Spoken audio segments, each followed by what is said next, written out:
Assalamualaikum warahmatullahi wabarakatuh. Berjumpa kembali dengan saya Nurul Hidayat di mata kuliah Research Method atau metodologi penelitian.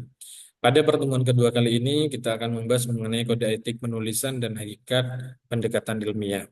Di mana dalam hal ini kita akan apa memperdalam terkait kode etik kita sebagai peneliti dalam penelitian ilmiah itu seperti apa. Di mana latar belakang kali ini yang pertama keterbelakangan dalam publikasi eh, baik kuantitatif maupun kualitatif, kemudian kerisauan etika dalam hal ini pelanggaran kode etik tulisan maupun penulis, kemudian budaya membaca menulis rendah dan budaya mendengar dan melihat masih dominan. Kemudian di sini etika dalam hal ini untuk pengertiannya itu moralitas atau perilaku yang baik dan pantas secara dan patut serta patut. Dalam kali ini kita sebagai peneliti atau sebagai penulis harus memiliki etika yang apa etika dalam kepenulisan yang baik itu seperti apa. Jangan sampai kita itu dalam menulis hanya copy paste atau hanya terpaku terhadap ChatGPT atau AI gitu ya. Tapi kita harus memiliki apa ya? Kaidah-kaidah, kita harus menyelaksanakannya itu sesuai dengan kaidah kemudian sesuai dengan etika dalam kepenulisan ilmiah dan kita juga harus mengedepankan yang namanya esensi dari tulisan kita, tidak hanya kita apa yang yang penting kita mengerjakan tugas atau yang penting kita menyelesaikan tugas atau menyelesaikan penelitian. Apa baik buruknya itu terserah gitu ya. Yang penting selesai, tidak seperti itu. Dan di sini kode etik kepenulisan yaitu ada tata krama, tata tertib, sopan santun menulis, kemudian tulisan mengikuti tata tertib, aturan-aturan baku, kemudian tulisan ilmiah di sini mengikuti tata aturan ilmiah, berbeda dengan tulisan populer atau tulisan lainnya. Jadi dalam karya ilmiah itu berbeda dengan kita itu menulis sastra, baik itu puisi, cerpen, novel, atau dalam hal menulis berita, gitu. Dalam hal ini ada struktur yang harus kita lakukan berurutan mulai dari latar belakang atau pendahuluan, kemudian rumusan masalah, tujuan, kemudian teori yang digunakan, metode yang digunakan, hasil dan pembahasan, kemudian penutup. Dalam penutup kita tidak hanya memberikan yang namanya saran, tapi memberikan kesimpulan dan ada referensi yang kita gunakan dalam kepenulisan. Kemudian di sini tulisan memperhatikan penggunaan titik koma dan tanda-tanda baca lainnya, kemudian rangkaian kalimat yang baik dan teratur, enak dibaca, mudah dipahami dan dari pembaca.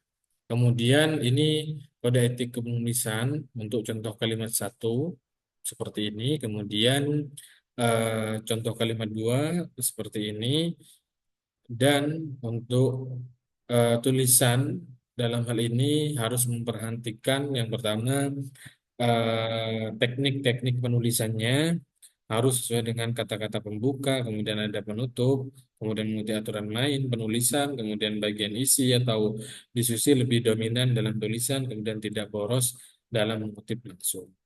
Kemudian di sini tulisan dibuat secara sistematis sesuai dengan panduan gitu ya. Mulai dari judul, abstrak, kata kunci, pendahuluan, kemudian pembahasan, simpulan dan daftar pustaka. Biasanya itu ada teori sebelum membahas hasil dan pembahasan, ada teori, kemudian ada metode. Kemudian kriteria tulisan ilmiah di sini yang pertama harus objektif sesuai dengan kondisi atau faktual, up to date, kemudian nasional, reservoir, kemudian efektif dan efisien. Dalam hal ini efektif dan efisien, tulisan merupakan media komunikasi yang berdaya tarik tinggi.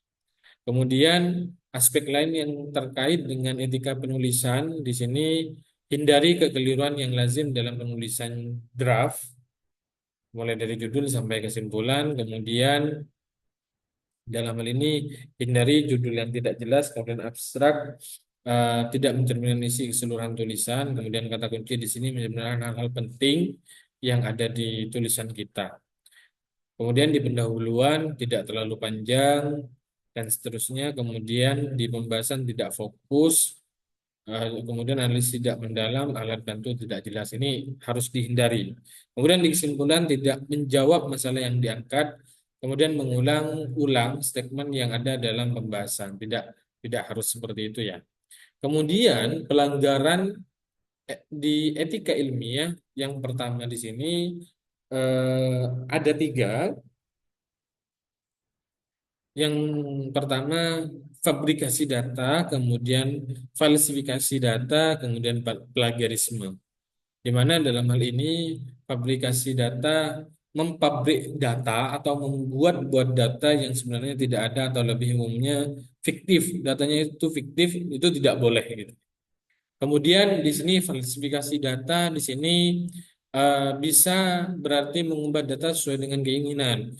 Biasanya kalau tidak valid atau tidak reliable, datanya itu dibuat-buat sehingga datanya itu valid dan reliable. Atau sebelumnya datanya itu tidak signifikan, pengennya penulis atau peneliti itu signifikan, jadi datanya itu dirubah tidak sesuai dengan kondisi di lapangan. Itu tidak boleh seperti itu. Kemudian di sini untuk penulisan plagiarisme, plagiarisme sangat-sangat dilarang karena apa? Kita itu melanggar yang namanya hak cipta ya. Ketika kita itu menjiplak tulisan orang lain untuk karya kita. Kemudian di sini kode etik penulis berdasarkan karya orisinal, kemudian menjunjung tinggi posisinya sebagai orang terpelajar, menulis secara cermat, teliti dan tepat, bertanggung jawab secara akademis atas tulisannya, memberikan manfaat kepada masyarakat pengguna.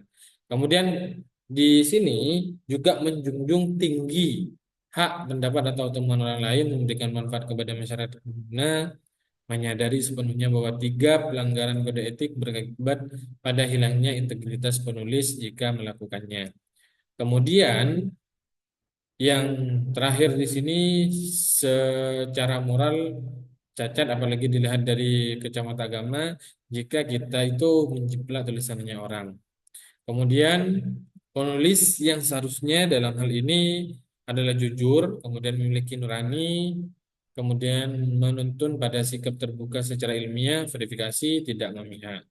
Kemudian tiga mata jangkar pembuatan atau dalam perumusan karya ilmiah dalam hal ini niat, tujuan, cara. Niat di sini proporsional, kemudian tujuan yang mulia, kemudian caranya itu harus profesional.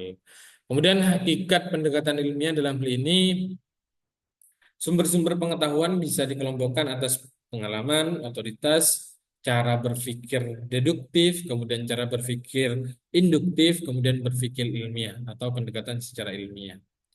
Kemudian dalam hal ini eh, ini untuk pendekatan ilmiah dikenal 5 langkah sebagai berikut. Yang pertama rumusan masalah, kemudian pengajuan hipotesis, berpikir deduktif dan induktif, kemudian pengumpulan data dan analisis data, yang kelima penerimaan dan penolakan hipotesis. Ini yang akan dibahas dalam hal penelitian.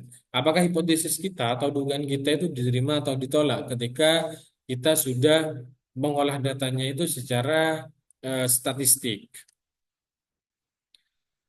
Kemudian perbedaan metode ilmiah dengan non ilmiah dalam hal ini terletak di perumusan masalah jelas dan spesifik kalau yang ilmiah. Kemudian masalah merupakan hal yang dapat diamati dan diukur secara empiris. Kemudian jawaban permasalahan didasarkan pada data, proses pengumpulan dan analisis data serta pengambilan keputusan berdasarkan logika yang benar dan simpulan siap atau terbuka untuk diuji oleh orang lain. Kalau yang non ilmiah rumusan masalah kabur, kemudian masalah tidak selalu dapat diukur, kemudian apa? Jawaban tidak diperoleh dari hasil pengamatan data lapangan, keputusan tidak didasarkan pada hasil pengumpulan dan analisis data yang logis, simpulan tidak dibuat untuk diuji ulang oleh orang lain. Mungkin itu yang bisa saya sampaikan kepada rekan-rekan sekalian atau teman-teman sekalian. Untuk referensi bacaannya ini terkait daftar pustaka atau referensi yang saya acu bisa dijadikan bahan oleh teman-teman. Nah, ini untuk profil atau biodata singkat saya, eh, baik dalam hal pendidikan, penelitian, sama pengabdian. Terima kasih. Semoga pertemuan kita bermanfaat, dicatat sebagai amal ibadah, dan kita mendapatkan pahala yang besar. Kurang lebihnya mohon maaf. Selamat berkarya dan sukses selalu. Assalamualaikum warahmatullahi wabarakatuh.